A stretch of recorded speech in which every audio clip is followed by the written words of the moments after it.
only half time. It is only half time. And I get the frustration with all of you guys.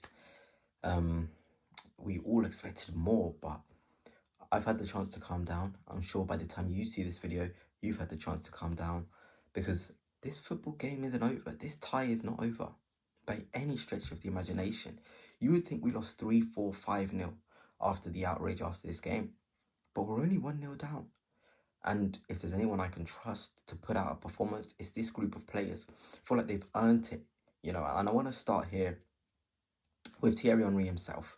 Somebody that understands the magnitude of these games and the pressure on the players. He says, there is a return leg, I'm relaxed. You guys should be relaxed as well. I get the frustration. We all thought we would come away with a victory probably. Personally, I respected PSG. They're a very, very good footballing side, and Thomas Partey being out, it was true and it was evident that we missed him in the middle of the park a bit. But I saw enough to suggest that we can cause them problems. Mikel Arteta himself, it's kind of funny how football works. We're now sort of going for the remontada. He says half time. It's half time.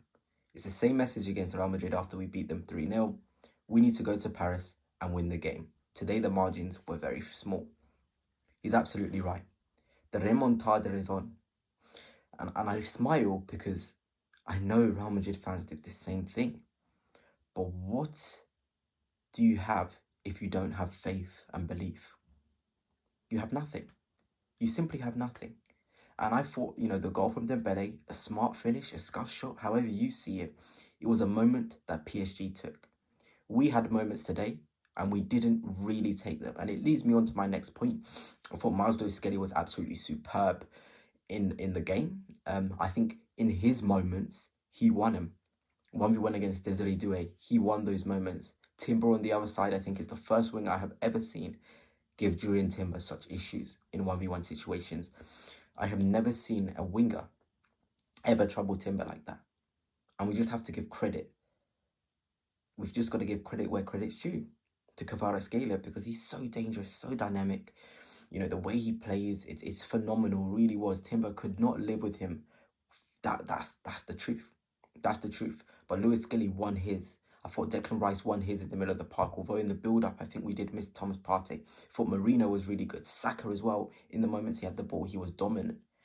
We talk about these moments, and when I say I have faith, here's one chance. Martinelli. Saka gets the ball, I'm sure you'll remember, puts it back stick. Martinelli just couldn't put it into the back of the net. He was obviously, I think he was just going to be offside.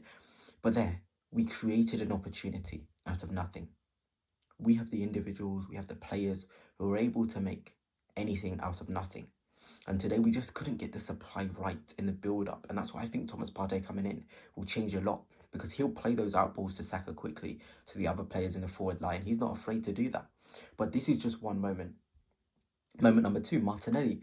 Beautiful play from Miles Lewis-Skelly. Like I said, I thought he was absolutely fantastic. Without a shadow of a doubt, he was unreal. Martinelli has to score. He has to score. These are the moments that win you games. Ties, getting to final, all these moments. Dembele took his. Martinelli couldn't take 2 of his. And that's the reality. And yes, PSG had many of chances themselves that could have been 3-0. But we did enough creativity-wise to hurt this PSG side. It doesn't even stop there. Leandro Trossard himself, 1v1. Beautiful play for Martinelli coming into the centre. Trossard peeling wide. I think Marino was involved as well. There was enough there to show we can hurt these guys. And I'm sure after those first 15 minutes, I'll be honest, those 15 minutes at the start, PSG was so good, dynamic. Couldn't get a sniff of the ball. The way they played in the build-up, it was kind of embarrassing seeing just how good they were getting out of tight situations. But when we grew into the game, we felt confident. We were like, okay, we can have these guys. We create opportunities like that. And Donnarumma, what a goalkeeper in terms of his shot-stopping ability. It is so good. It really, really is so good. And we talk about, again, another fine margin. Mikel Marino being offside. These moments can shift in your favour. In another day, Arsenal walk away from that game 4-1 winners from those 4 opportunities I've shown. And that's just how football works. That's how the Champions League works. Why do you think it took Guardiola so long to sort of win the competition? Because those fine margins, those fine moments went against him. Today, that was the case for us. Although, obviously, PSG was really, really impressive as the game went on. There wasn't much between us. If that ended 0-0, I don't think you would have seen many complaints at all. It would have felt like PSG dominated, because I don't know if you guys were watching on Amazon Prime, Alan Shearer was making it out like we're being absolutely destroyed and battered in the second half, which just wasn't true. But that's just how commentary works. They want to make you fear when you're watching your team. But I know what I saw with my own eyes, and I'm very, very confident. I really, really am. And this goes to show it. I don't really like XG because I feel like it can be false sometimes. It takes into consideration some small things, but look at this. We had higher XG than PSG. So basically, from the opportunities we had, we should have got ourselves a goal. And same with PSG. So in fairness, that game should have been a draw. We should be heading to the Parc des Princes with a score level. And that is just, how football works, Fine margins got us. Fine margins got us. And the dodgy first 15 minutes, it really, really set the tone. But I want to talk about Martin Odegaard. I really, really do.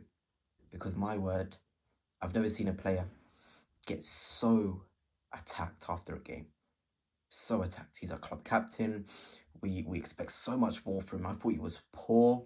He was horrendous. He was hiding. But I had the opportunity to sort of calm down. And I feel like we ask Odegaard to be something he's not.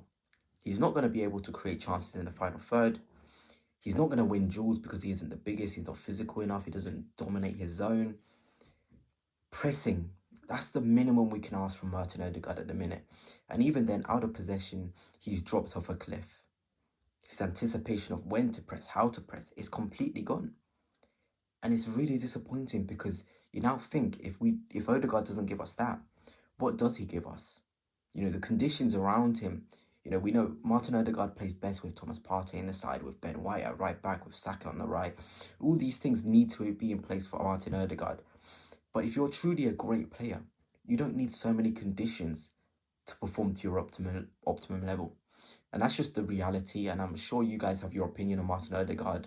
Can he hit the heights he has hit? Of course he can. Of course he can. Are those heights he can hit what we require? Maybe not. Maybe we need a different profile in the 8.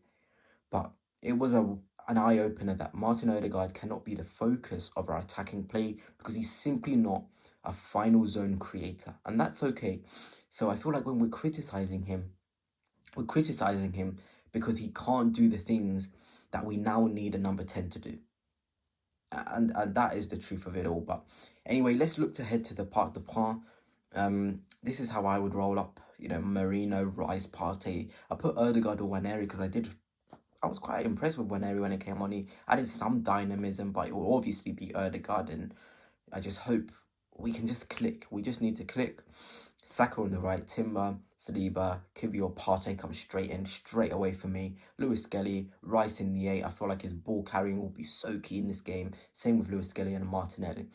Believe, goodness, this tie is far from over. You need to keep the faith.